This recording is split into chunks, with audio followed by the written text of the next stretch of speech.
Good evening to those of you who join and watch live stream, either now or later, but we're glad that you're here.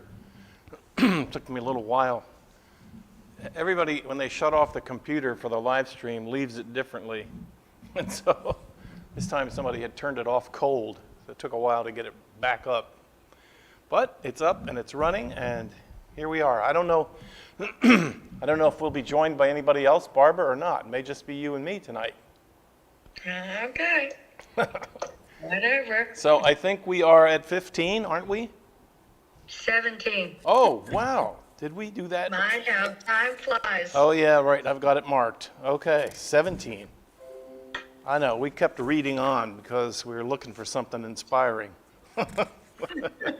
Now. I know. All right, so let's start there. Do you want to read? I guess so. Okay. It says, a Psalm of David. Hear a just cause, O Lord. Attend to my cry. Give ear to my prayer from lips free of deceit. From you let my vindication come. Let your eyes see the right. If you try my heart, if you visit me by night, if you test me, you will find no wickedness in me.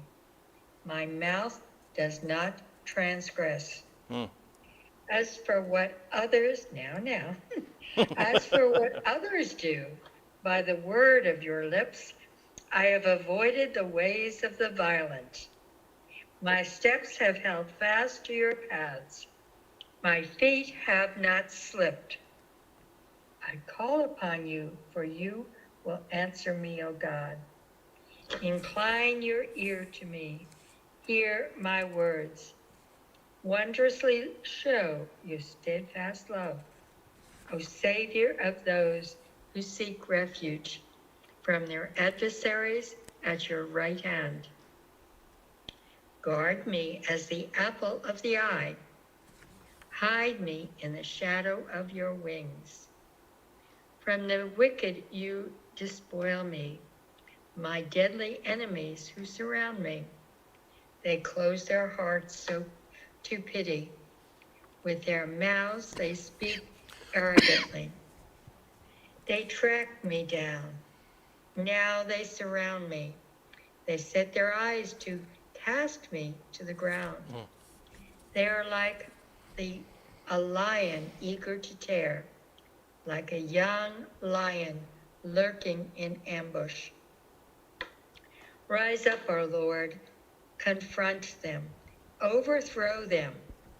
By your sword, deliver my life from the wicked, from mortal, by your hand, O Lord, from mortals whose portion in life is in this world. May their bellies be filled with what you have stored up for them. May their children have more than enough. May they leave something over to their little ones. As for me, I shall behold your face in righteousness. When I awake, I shall be satisfied, beholding your likeness. Oh, well, before I say anything, do you have any thoughts, Barbara? Yeah.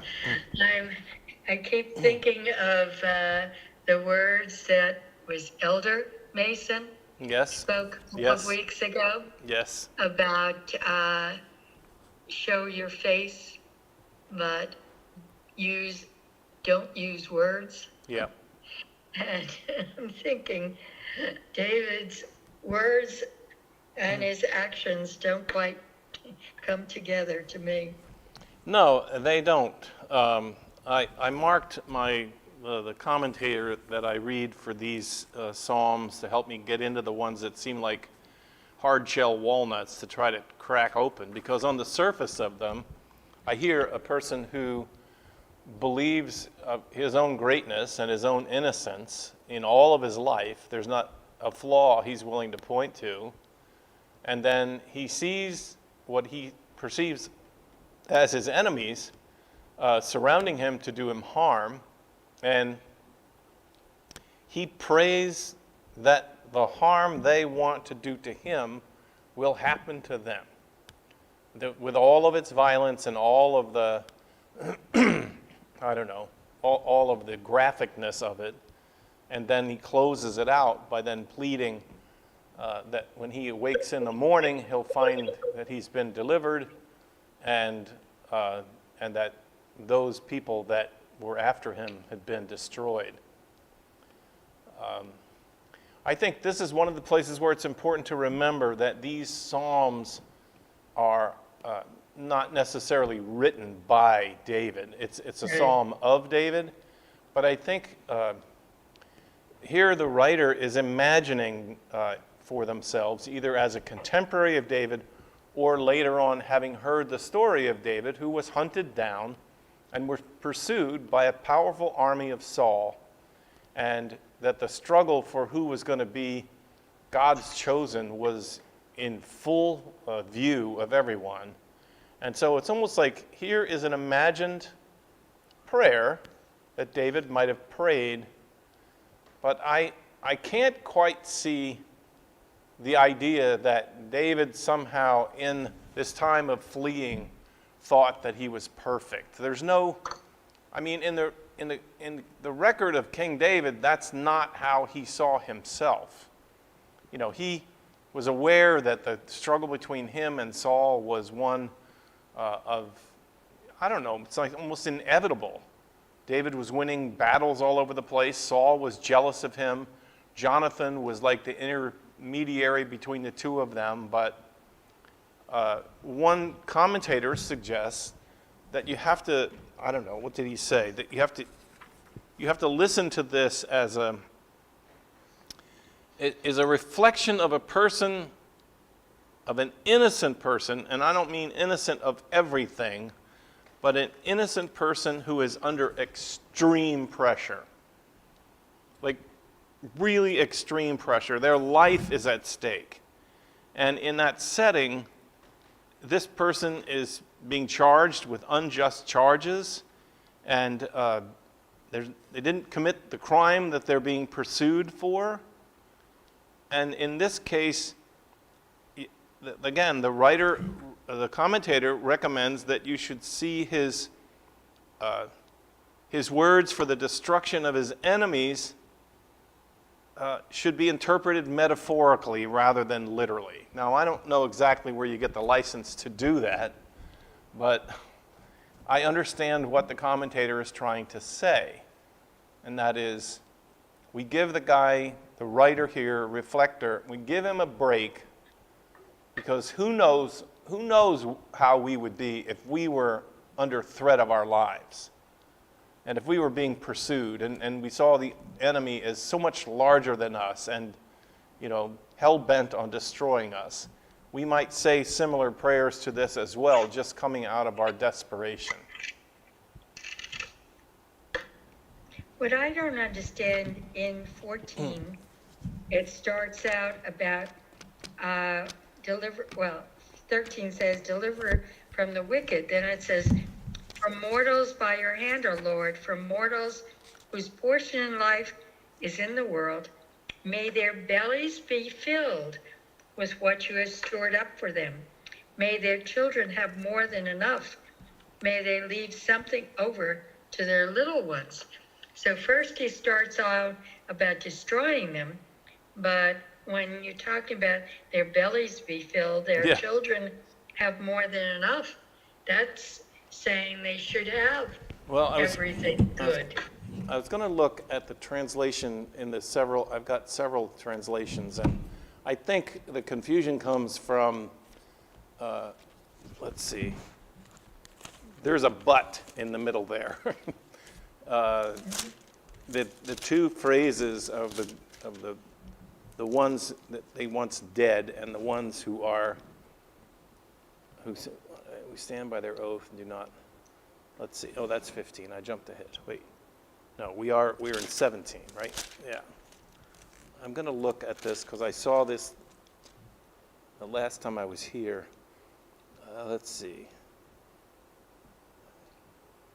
Okay, so in this translation, rise up, O Lord, confront them and overthrow them by your sword. Deliver my life from the wicked, from mortals by your hand, O Lord, from mortals whose portion in this life is in this world. Now, in the Hebrew translation, which is in front of me, it says, kill them from the world, their portion from among the living, then, but your treasured ones, you will fill their belly, their sons will be sated. So what's missing in the English translation is that conjunction that separates the two. Right. So it's mortals. He's talking about two different groups of people. He is, and the English translation in this New Revised does not make it clear. No. Just Yeah. moves right on. I mean, it starts a new paragraph with a capital letter, but it doesn't have the conjunction but.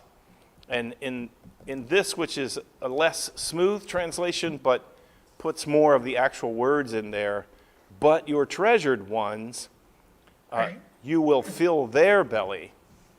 Right. Sons will be sated, and they will bequeath their surplus to their children. So, I mean, he's praying for really bad things to happen to these people who are hunting him down like a young lion ready to rip apart the prey. He really feels badly under attack. Also in line 8, where it says, guard me as the apple of the eye. My notes on that are that it's the pupil, Yeah. the apple of the eye. Are they talking about a teacher pupil or the pupil of the eye? Yeah, And I didn't realize that expression, the apple of my eye, is from the Bible. I didn't either. I was never aware. In fact, it sounds so contemporary, it makes me suspicious. Like, did they just invent that from the English in here to make it make sense? It says in the Hebrew commentary, it says the suffix your eye is implied and may be provided from the second part of the verse on the principle of double duty suffix. I don't know. Little one, let's see, literally in the Hebrew it says, little one of daughter of I. Ah, I don't know. E-Y-E or I? E-Y-E, I. E-Y-E. Yep, daughter of I. Daughter of the I. Little one, and it says you can provide these. Little one of the daughter of the I. I don't know. I guess he's trying to say that these are the ones that God likes the best. Yeah. Then it goes on also with hide me in the shadow of your wings. And my notes say the wings would have been the temple. Oh. Which verse is that? It says guard me. Oh, yeah, I see it now. So hide me in the temple? Yeah. This to safety in the temple. Shadow of your wings. Why? Oh, okay. I was looking for this Hebrew scholar to echo that thought. Hide me in the shadow of your wings, verse 8. The apple of your eye. No, it doesn't even talk about it. They were the sons. Oh, hello there, Judy. Hello, hello, hello. Hello. Hello. We're on Psalm 17. Psalm 17, okay. Yes. Okay. Happy to be here. Oh, happy to have you Glad here. to see you. We didn't hear you open the door and walk in. Wait, no, I just tiptoed in. Yes, that's great. Glad to know you're here. Good to be here. We're you. a very tiny group tonight, yeah? Yes, very tiny Yeah. group. Very tiny. Yep. Right. But all the Yeah. important people are here. Now. That's right. That's right. Okay, I have Just- to find. You're starting to sound like David. Yeah, I know. I know. You're perfect. Oh, right. All right, so tell me again. I have the Psalms. Which one is it? 17? Did Yes, you Psalm Okay. 17. say? Okay. So, let me see. Hmm. You're liable. Hmm.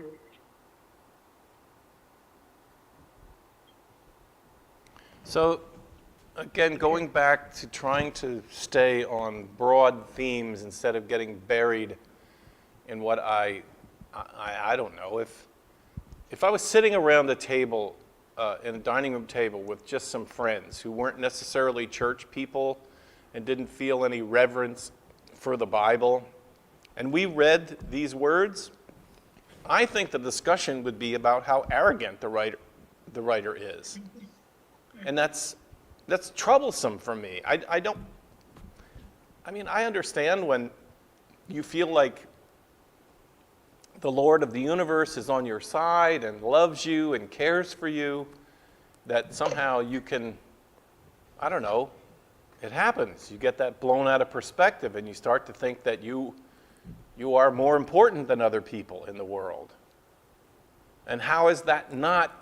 I'm working very hard to have that not be what I hear in this text. But what you're saying is it's not David speaking. It is someone thinking this is what David would think. Right, that's right. And again, I look back at the commentary, and the authorship of this one is absolutely from a different time than David. It says the prayer of David, yet the words simply designate a collection of prayers. And so the prayer is in the form of an individual lament, yet more precisely, it is some unnamed innocent person's prayer for protection. And it may not be possible to gain further precision with respect to who this is or even what the setting is. And what comes through, if you can let some of that, there's two parts that are real in the context, okay? What we hear may not be arrogance, it might be fear. It might be the absolute dread fear that this man, whatever he's being pursued for, he did not do. He's not necessarily saying that, I never lied to my mother or I never did anything wrong in my life. He's just saying, I did not do what I'm being pursued for and what they're threatening to kill me for. I didn't do it. And so then it comes through, his arrogance comes through when he begins to express his absolute confidence that God will deliver him. That, he wants to say, I don't want to be afraid, but he is afraid. It's obvious that he is. But he doesn't want to be. And he has a very real sense that his life is threatened.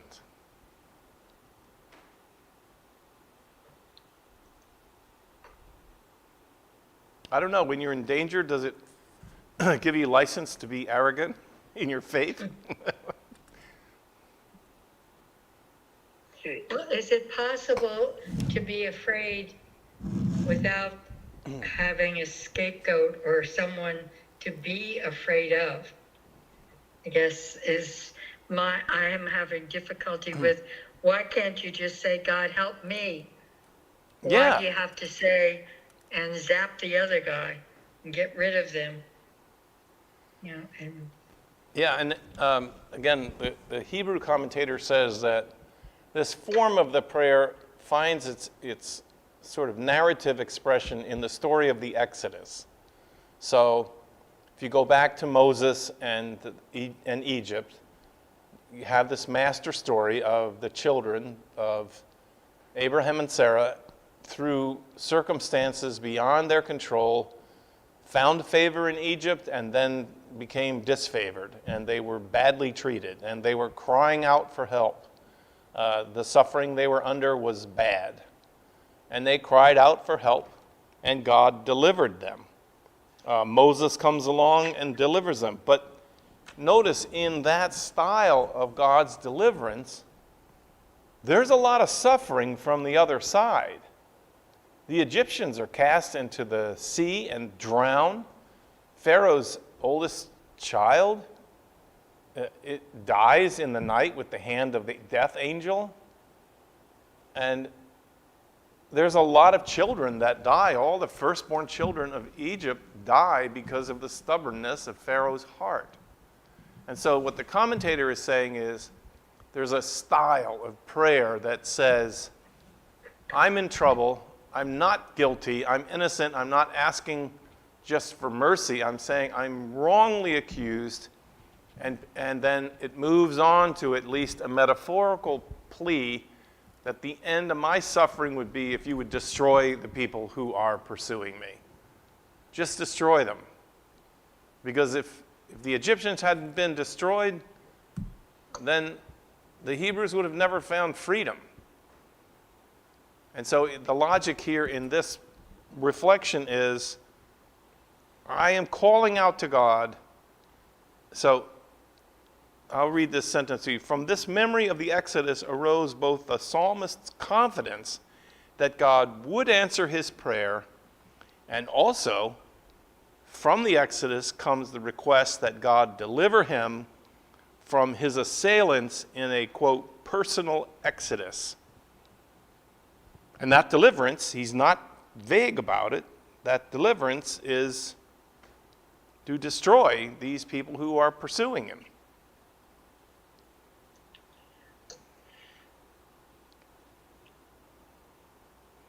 In the beginning, the enemies are described in general terms, and then heightening the poetic tension, the psalmist focuses on just one, perhaps the most powerful enemy, whose presence created the most immediate threat. The enemies in general are characterized as rebellious. That is, they've grown fat and prosperous on the basis of a divine provision, but have forgotten the divine provider.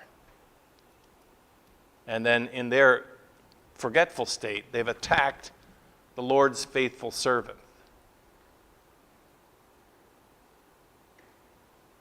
I don't know. I'm a defender of the text. You know, I'm in a tradition that reveres the Bible, and especially the Psalms. I've always loved the Psalms. But there are just some times where I think, what are we supposed to make of this? I don't know. I have never had anybody pursue me and threaten my life. I'm pretty sure about that. Maybe I didn't know it, but so I don't know the level of angst. I have certainly lived through times of conflict where, there's certain kinds of death, like, failure to get things going, or that to defend myself against personal attacks that people have leveled on me, but not threats to my life. And so I don't really know how to think about this psalmist who is saying, if God does not step up and do something, by morning I'm going to be dead. I got to switch my view so I can see Judy. There you are. Here I am.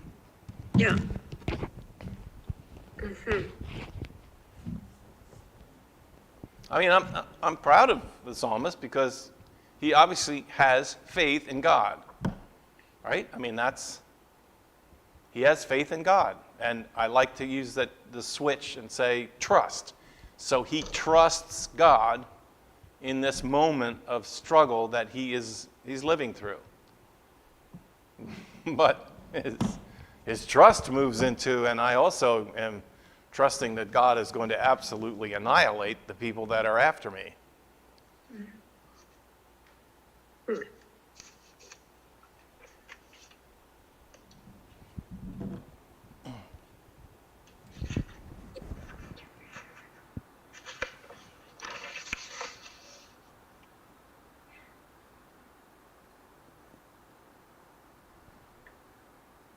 Let me read this one paragraph for you that's here in my Hebrew commentator.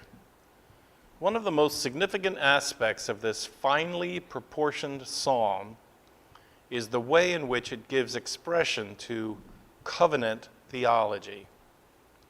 The psalmist is in dire straits. pressed on hard on every side. But in confidence, he is able to rise above the threatening circumstances. Yet, the ascent to confidence is not merely a testimony to the psalmist's stalwart faith and his ability to transcend his perilous circumstances. It is primarily a testimony to the faith of a covenant God and God's promises to a covenant community. So, he's hopeful. I get all that. I'm proud of him.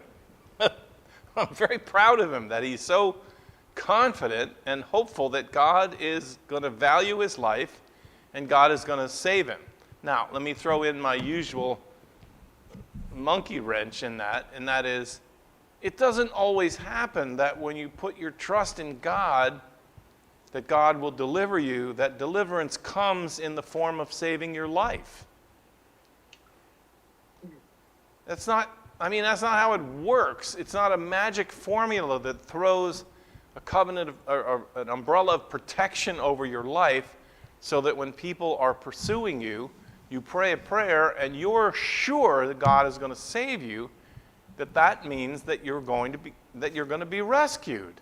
Too many people have died in foxholes and in trenches and in terrible places where bombs are falling and terrible things are happening, and they uttered hopeful, confident prayers to God, and yet they died.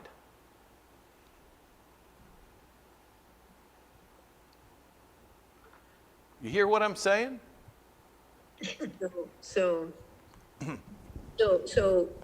the bottom line then is what, how, when, what, yeah. So what to believe? Yeah. Yes. I wondered what you were going to say. It is what to believe. It's what to believe. Yeah. Yeah. I mean, I have had, I don't know, maybe 10 times in my life where it's usually cancer. Sometimes it's not just cancer, but where I have had folks who come in to say, look, I've been diagnosed with cancer and I've got a very short period of time to live and I'm going to fight against this cancer. I'm confident that God is going to deliver me from this. And, and will you pray with me, Pastor, in that confidence? And I mean, one woman, and we did it, one woman wanted us to have a special church service on Sunday evening, and she believed with all of her heart that if the whole church would pray with her, that she would be healed. And so the church came out. The church was packed. She was a very well-loved person in the community. And so she came and we got the jar of oil out and we prayed our hardest for her.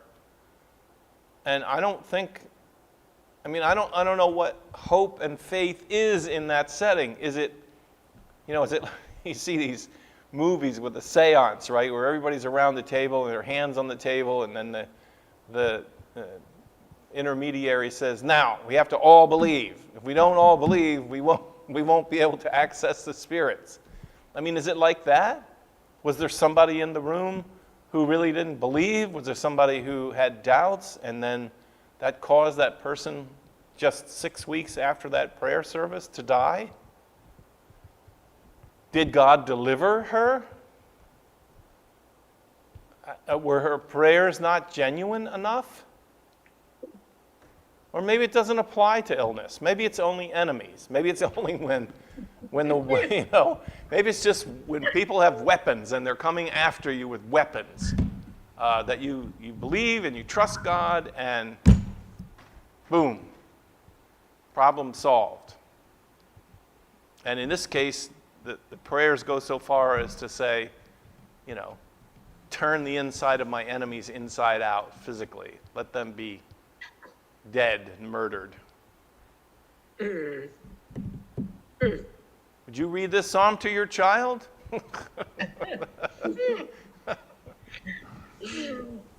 It's again trying to put fear in others that if they don't do certain things, this is what will happen to them. It's to me it's dualistic, and I can't believe that God is dualistic. That God God chooses one group of people over another, and will bless one and punish the other. But what happened in that instance, Lou? Here was the group of people in the church who prayed, and the belief was that with prayer, that this woman would be healed, or possibly healed. And then what was the response, the reaction, when that didn't happen? Was it a disappointment that God didn't come through? I mean, how? And I guess that's the question when that doesn't happen, when prayers really don't produce the result, that you want. What is the reaction that you've seen? Yeah. Well, so it's a good question, and it makes me think. I've not thought through, but so now, so many years later, I guess this is what I would say.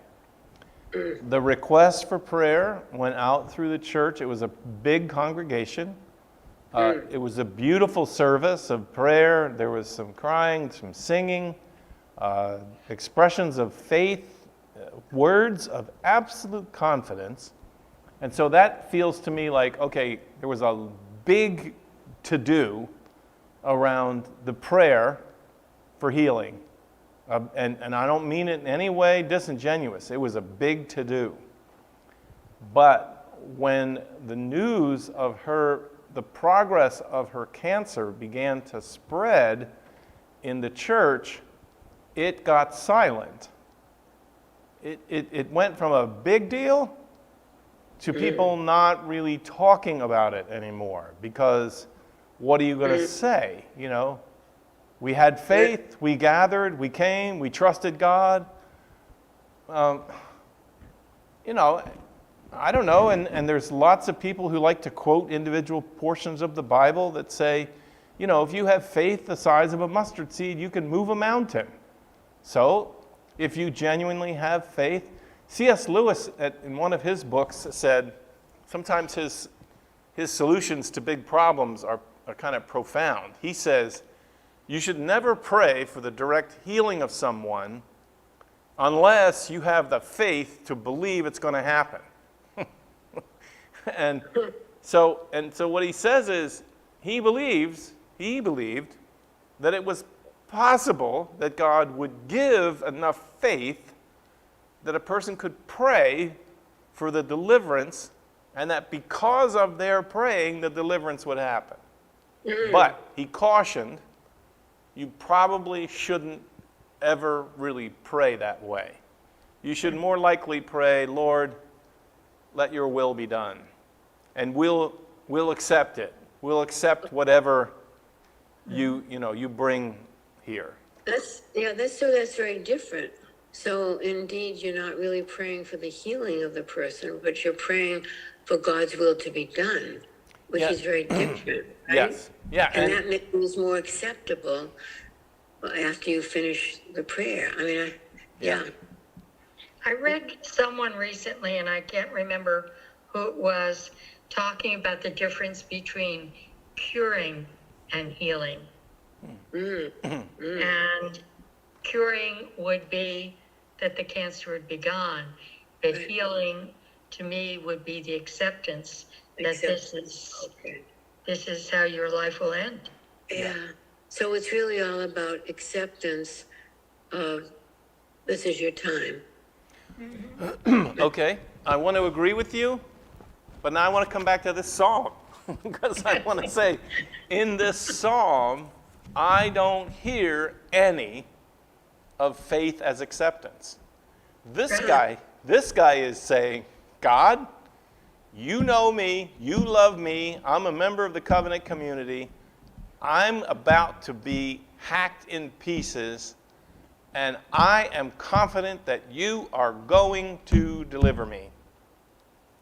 And as a second level of it, I'm convinced that you're going to hack up the people who are threatening to kill me. Now, I agree. And when, Go ahead. yeah. No, and when that doesn't happen, Yeah. then what? I don't know. And so, can you tell from the psalm what happens? He says, what does he say at the end?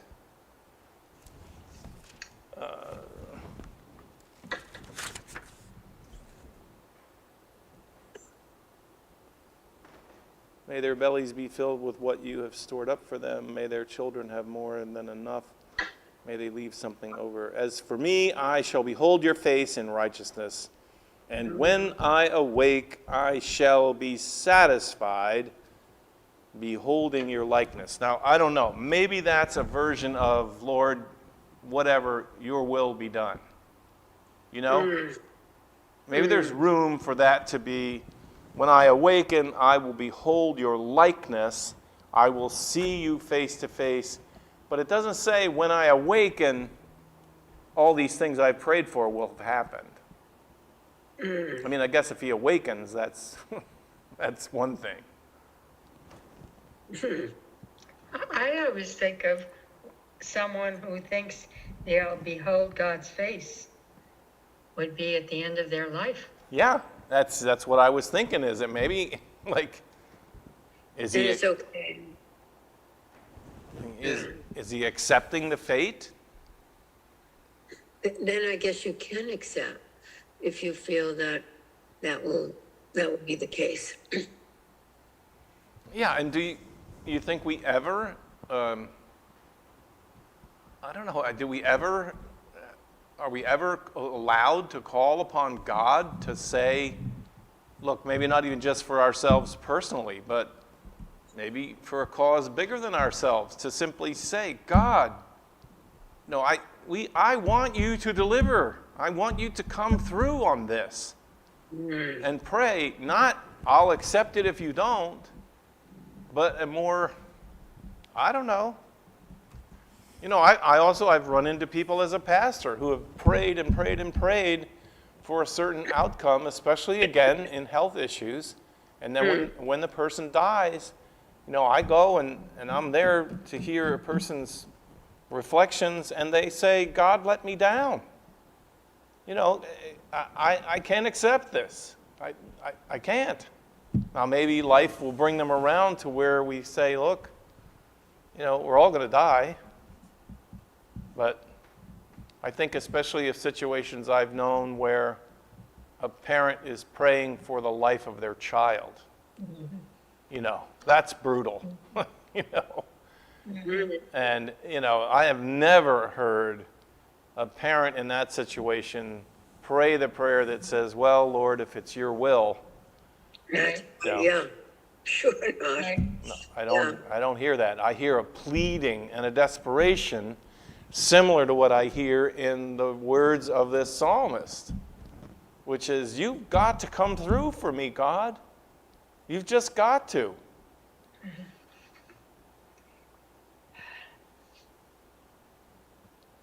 But then what happens when the mother prays for the life of her child and it doesn't happen? How is that accepted? What, you know, what path do they go on to find that acceptance and the same faith in God? Yeah. So in your asking of it, it occurs to me to say this.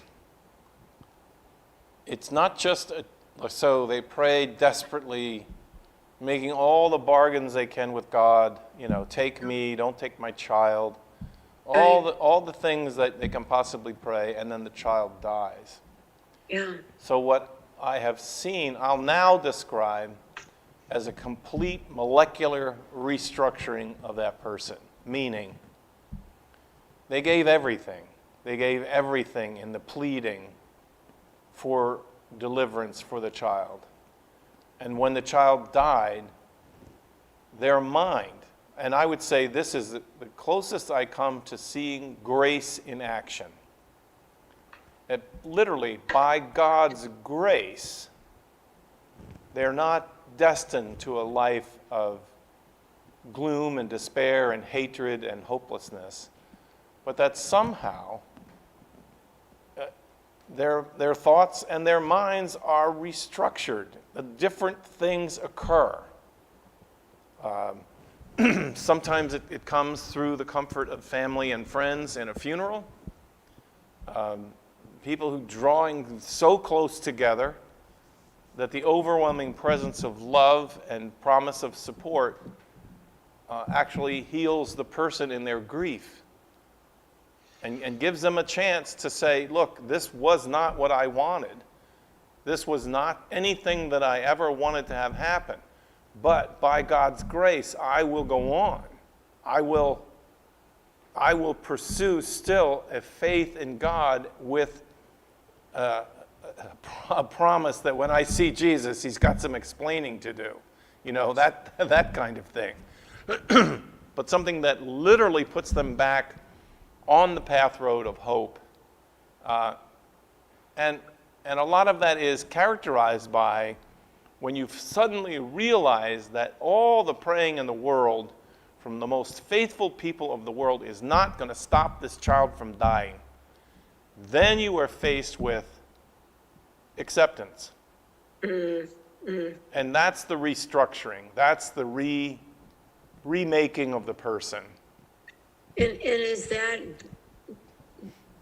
do you come by that then through the love and the strong support of family and friends? Yes. Is that how you get to the next to the level of acceptance? Yeah, I mean, as I think about it right now, that is exactly what I see happen. Because you know, sometimes the neighbors and the friends, they help because their grief is so visible as well. And they weep with that mother, and they labor with that mother, and they don't deny her the feelings of grief and despair and all of it, and they join in even some of that. And somehow in the middle of that, I mean, that's it. I mean, that's what I believe. In the end, our greatest salvation in the worst times of struggling is not the right medicine or the right cure, but it is to know that you are not alone. And that people... Isn't that the healing that God has brought? Yeah, I believe it is. I wouldn't try to sell that to the mother, you know, on the... You know, it's not, you're going to say, well, just take, you know, a little while, you'll feel healed. Yeah. But I think also it's the expectation that a person has of what God will do. Yeah, I mean, life has ended for that child, but life then does not come to an end for everybody. Life, well, what they say, life goes on. And that's the hard part. You know, the morning after the funeral, you get up. I mean, I know you've experienced some of this kinds of grief yourself. You get up and there is a feeling of hopelessness or no future or, you know, thoughts of there's nothing left. And yet, what emerges is the presence of God, God's comforting presence. And we comfort each other too with what I believe with all of my heart. And that is, you know, we get arrogant sometimes when we think that we know about life. We know about life, right? We know, what do we know about life? We know nothing about life. Laura was telling me that there was on one of the radio programs she was listening to while she was driving was maybe it was Neil deGrasse Tyson, who was saying that the Earth is coming up on its 1 year anniversary. Our solar system travels in a what's the constellation And the constellation itself is circling. So, when the Earth goes around the sun one time, that's a year. But when the whole solar system goes around through the universe and makes one complete circle in its constellation, that's 1 year of a constellation's life.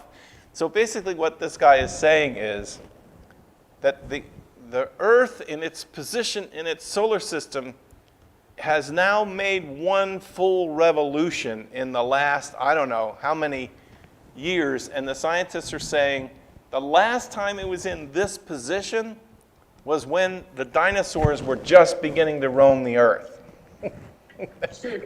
and so I bring that up because I try to remind myself. People say, well, do you believe in life after death? And I can say with all the confidence I have in me, of course I believe in life after death. Have you looked around? Have you seen the marvelousness and the wonder of only the portions of life that we understand to begin with? Do we even understand human consciousness or how it resides in us or how we live? And in that way, I think I feel the same thing that the ancient mothers and fathers believed when they put down to paper the stories of Eve and Adam and the birth of the world. It wasn't to describe the facts about the way we come into being. It was to point to the wonder of it. And I point in my own heart and my own life, I point to the wonder of life with a firm belief that it will not end. It will not. And that we will be together again. I will always will say that in funeral services. Not because I'm just trying to make people feel better, but I actually believe it. I do. Well, then there were always stories that you really, that you kind of attribute to fact, but more to faith. I don't know if you knew Rulon Anderson. This was years and years ago. He was the mayor of Ridgewood for a while. And he converted one of the Black Panthers to his way of thinking and to be more peaceful and so forth. And before he died, he gave Rodriguez, was his name, his ring. And I was friendly with Rulon and with Rodriguez, and there was another gal, and the four of us would meet and have dinner. We were all very different, once a week. And anyway, after he died, Rodriguez could not find the ring.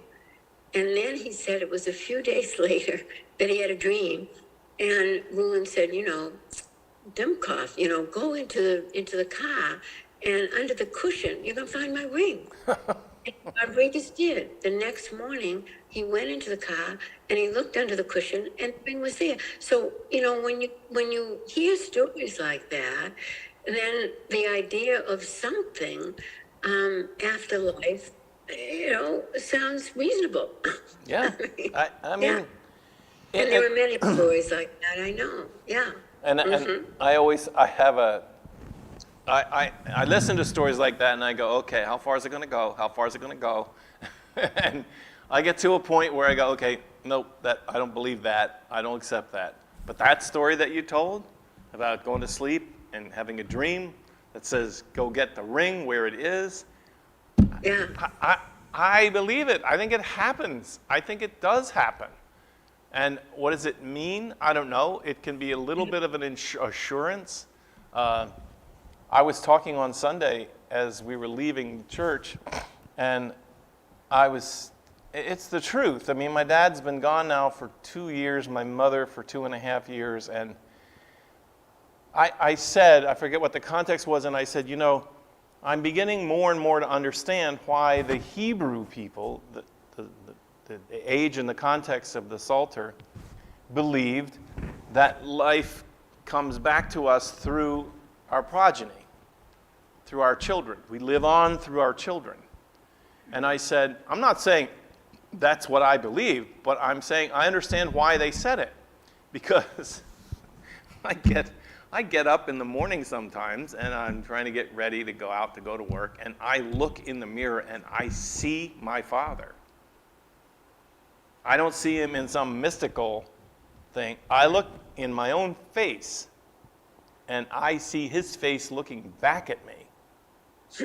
And I know that there are these similarities that happen in families where you can begin to see, sometimes it's an aunt or an uncle, it's not like, but you begin to see this strong, not just physical, but personal resemblance to the person who's deceased.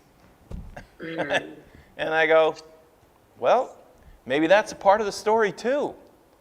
You know, maybe so that's reassuring. Very. Sometimes it's a little startling, but it's reassuring, and all it really does for me is it points me back to the wonder. I just go back to the wonder of it all. I go back to the wonder of life itself. I go back to the wonder of all of this. The intricacies of the interrelationships of everything in life, and the fragileness of the earth, of the atmosphere, of the water, and of the air, and all of it. And on the one hand, I am struck with awe and wonder, and faith is stirred in me then in those settings. But then I'm also frightened because I'm afraid we have the power to destroy it all too. Yeah. So we have choice. We have free choice. And if we're not paying attention to the climate, even though we see, the seas rising and the glaciers melting and the heat, all of this, and we turn away and do nothing about it, that's not God's fault. I mean, that's the choice that people are making. Yeah. Yeah. You know, the part that I don't get, and I just have a whole list of things I don't get. So only one list. Yeah. Yeah, that's right, all of us.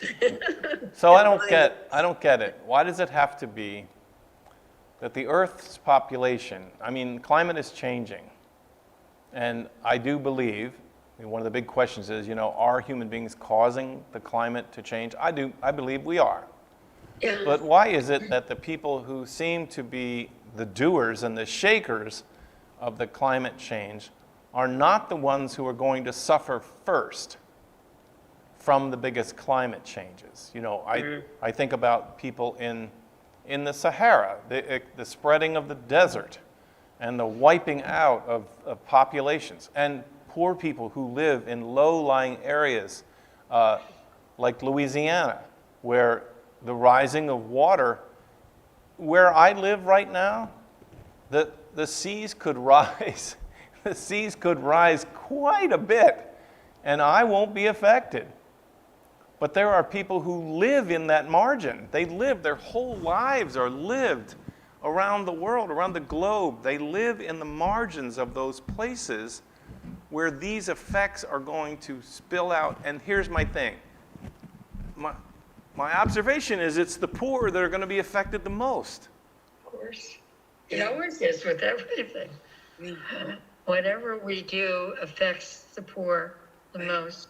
Right. So why is that? Why don't the rich have to pay the price for and by rich I mean myself. Look at me. Look at my life compared to any human being that's ever lived on the planet. But will I suffer immediately? No. I might have to sell, if I had a beach house, I might have to sell the beach house and move it up the shore a little further. But I don't know. That's one of the things I don't get. Why does it have Well, life isn't fair. Yeah, It's right. And that brings to mind the whole, concept of justice. Right. And justice and faith and, all of it. Yeah, and so the school that I went to college, Grove City College, they believed themselves to be great and deep Christians, and they believed that justice was up to God. They really believed that justice was in God's hands. It wasn't up to us to try to construct justice. That was an anathema to them. That, if life isn't fair, that's because God made it that way. But of course, the next question is, who does the constructing of the justice system? Yeah. Well, and they had this overwhelming belief that if they were on top of the pile, that's because God wanted them to be there. Yeah, right. How did I get to be the one who's in charge of the justice? Well, that's because that's the way God wanted it to be. Right. And it's a very tightly reasoned kind of Christianity that takes them out of the struggle entirely for Christians who are struggling on behalf of the poor. Because we used to do, the chaplain did not agree with the philosophy of the college, and some of us who were sort of pre-seminary students would get together, and at the time there was a terrible famine in Ethiopia when I was in college. And so we did this big campaign where we invited the entire student body to give up their actual meal for 4 days in the dining hall. And the dining hall company would give us the money that they had paid for the meals. So we raised this massive amount of money. And the students participated and they gave it, and actually I think it was like World Vision that sponsored it. It was called Let It Growl. And it was a practice of being hungry and raising money to help out. Well, the economics department at this Christian college demanded a debate, a college-wide debate. And they said that by sending money to Ethiopia, and you know where I'm going. Yep. that Been there, done that. Yep. Sending money to Ethiopia, we were fighting the inexorable laws of God. And God was actually, God's trying to thin the population so that we don't, and that kind of Christianity nauseates me. It is not an acceptance, faith is not to be an acceptance of the way things are. No, that's right. It's not. What things ought to be. Yep. And yet, there's a very strong kind of popular Christianity that says those very words are what faith really is all about. You just accept the way things are. Now, they're not talking about famine in Ethiopia, but they're just talking about, I get up in the morning and say a prayer. Lord, help me to accept the things, that I cannot change. Right. And I don't think the serenity prayer is to be prayed like that. But what they really mean is that faith, and you draw other people of faith around you to show you how to just accept life and be happy with God. And in that setting, people may give a little bit in benevolence, but they don't ever really take on any kind of idea that, we have a responsibility to build a just structure in this life. And it's not really optional if you're going to talk about God. And I know I'm preaching to people who believe the same thing, so I know that. Preaching to the choir. I am. But Right. Yeah. But how do we convince others That's exactly it. Yeah. Mm-hmm. without preaching? yeah, But it's what Elder Mason said. You preach not with words. right. You use as few words as possible. Yeah, and so, But go ahead. Sometimes actions don't do anything. They don't produce results either. I don't. Maybe I'm thinking our political system. It's pointless to talk. Sometimes, not sometimes, all the time. Yeah. To people who disagree with you so completely. Yeah. Right. Yeah. And I But also, I guess it's finding ways to make the difference. Yeah, And, there are ways to do it, but it's not always through politics, for sure. no. right, yeah, No, in fact, in my life, I'm becoming more discouraged in politics as a way of change. I don't know. I think that, and then sometimes you give up. It's like talking to a wall. You walk away from a debate because you know it's only going to end in confrontation, and nothing is going to change. right. There will be no change if that's what the objective is.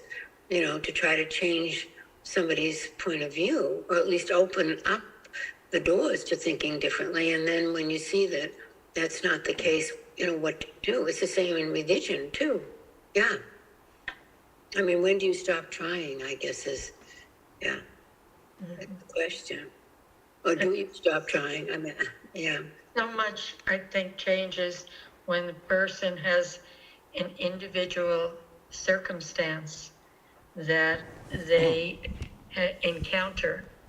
But I remember reading the book, The Hate You Give, and the person who wrote that said that, people, once they had that individual encounter with someone in a certain situation, then they could understand it so much better. Yeah. But it doesn't, unfortunately, we're so segregated in our groups that we don't get to be with the other, that's right. whoever the other is. Right. And we choose not to also, maybe. Yeah. Well, that comes with fear, too.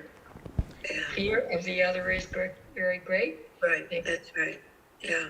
That's one of the things that I really liked over the years, especially here at High Mountain, with the trips that we used to take to Appalachia up in the North region. And it wasn't just the youth that went. We took a lot of young people out of their comfort zone, especially young people in this area who see themselves as fairly educated. They think they know the world. They think they know why people are poor, and they know what the goals of life ought to be and how to be happy. And then, we put them in the cars and ferry them 7 hours north up into some of the poorest regions of the world. And they get out of the car and they try to apply their thoughts and their ideas in a situation that has no bearing to anything they've ever experienced before at all. And so in those encounters, people's lives were changed. The young people began to see the world differently. They began to understand that the forces pressing down on people who are poor are like elephants sitting on top of them. Because when they would try to help them, they would realize, we would be there for 10 days. And Right. we had resources, and we would bring the resources. But when we were finished and you go to leave, you're like, I haven't changed your situation even one bit. And yet, they as people were changed. They were changed about who the poor are. I mean, one trip that we took was so incredible for the young people because we were in an area called War, a town called War in West Virginia. And in that particular town, there were a lot of veterans, young veterans from the Vietnam War and even some older ones from Korea. And these people were, they were just skeletons of human beings sitting on their front porches and houses falling down around them. And many of them had fathered children. They were men predominantly. But the children were living in abject poverty, and it was just shocking.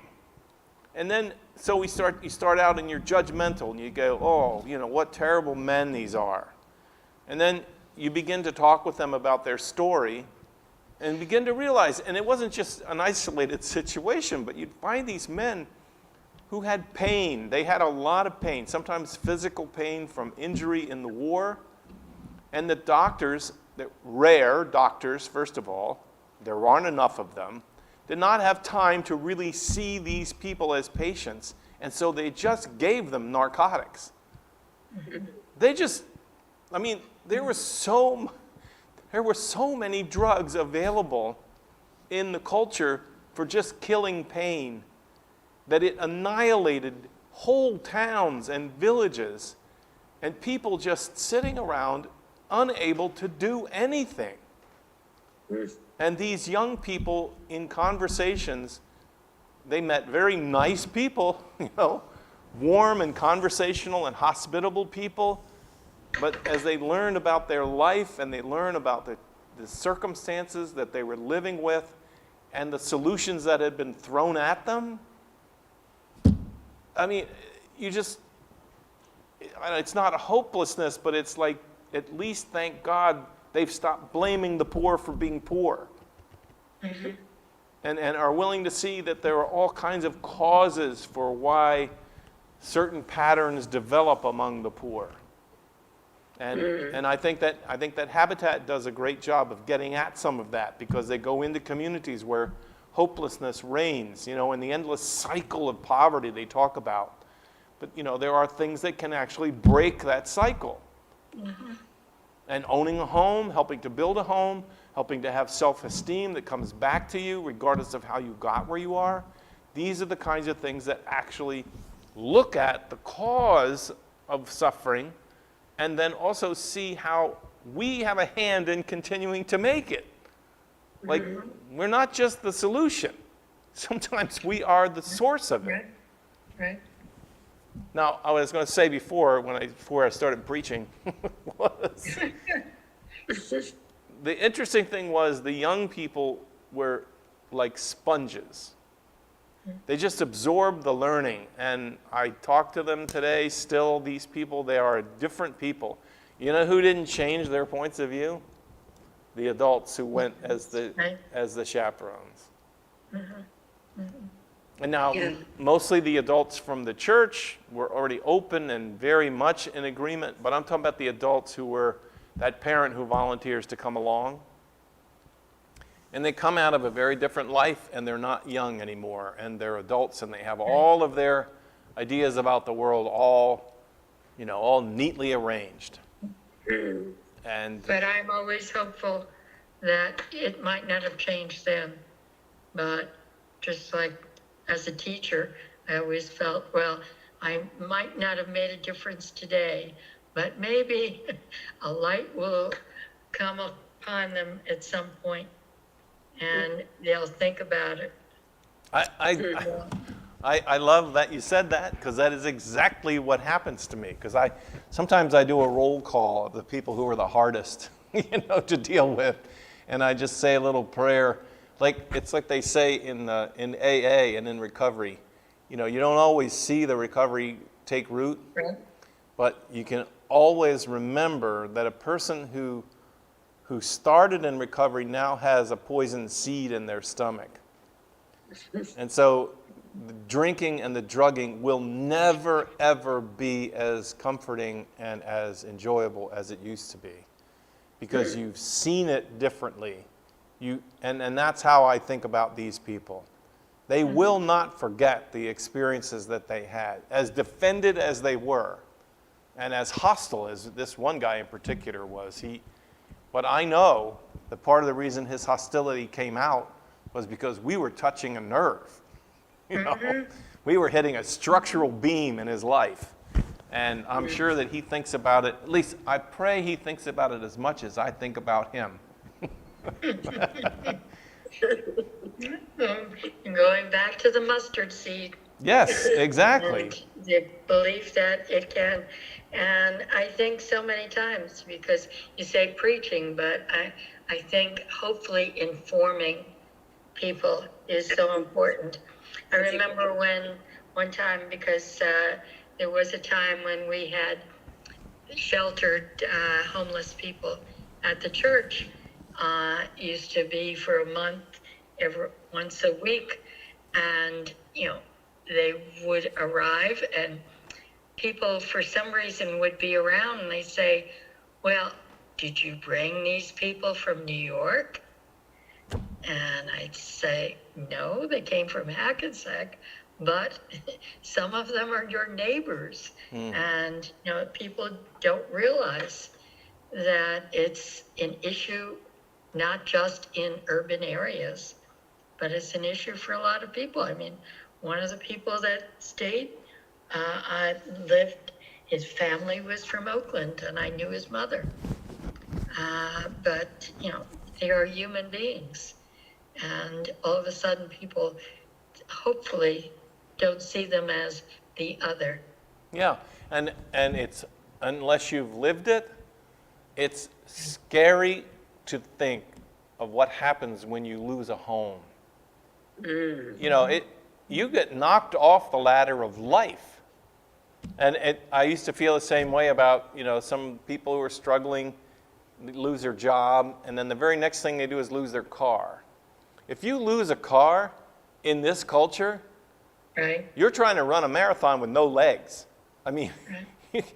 you can't, unless you live in the city where Right. transportation is available. But if you live out here in the rural area, you lose your car, your house is going to go next. Right. Because your job is going to go. And then Yeah. where do you go? What do you do Right. when finally that day comes when you cannot go back and unlock the door to a house or an apartment? Right. We have this story still, and I don't know how they did it, but we have a family now when the church owns a house that used to house another minister, and we came upon this family that it's a single mom with 3 daughters, and they were living in a terrible, terrible condition in Patterson. The landlord was a slumlord, and he was a hoarder. And he used to come to the apartment where they lived and bring stuff in and pack their rooms with it, and then it got rat infested. And so these kids are right here, like not in Appalachia, but right here. And the mother, when the rat family moved in, the mother said, "That's it, we're moving out." And so they left, they had no apartment to go to, and the housing shortage in Passaic and in Essex County, the housing shortage is beyond belief. So even the social services agencies who tried to help them to find a place to live, they found money for them. They found money for a down payment and for the rent. They could not find a physical place for them to go. So you know what they did? They rented a room in a hotel. One room for the 4 of them. And they lived there for an entire year. Wow. I understand that at least they had a shower and a bathroom, and they had a secure door that they could lock. And the subsidy that the housing authority was giving them was enough to pay the rent. I know it wasn't a fancy hotel, but at least it was a place of security. And again, this is not in the far off reaches outside of society. This is right here. So anyway, I see them now. They're as happy as they can be. They have a house, they have bedrooms, they have a place to eat and cook, and so one family. And the lady, the woman is working? Yes, she is working. That's one thing. There's one thing that saved them in a way was that she did not lose her job. And she had someone that for a while would pick her up and take her to work. So she had 2 of those 3 legs in place, and that allowed them to function with just living in a hotel room. And the girls were able to get to school, and I don't know. I still don't know how they lived. I don't know how you live like that. I don't. Especially because I whine, when the water, when the water in the shower's not hot enough, I whine. It's terrible. It's terrible. All right, well, I think we have talked through solutions that if people listened would really fix the world. I do. We have all the answers. Yes, we do. Just listen to us. That's exactly right. Thank So you. I'm gonna say good night to you now, and good night to our listening friends, and thank you for being here and for the good conversation. Till next Take week. care. All right. Thank you. Good night. Yes. Thank you. Till next week. Bye now. Bye. Bye.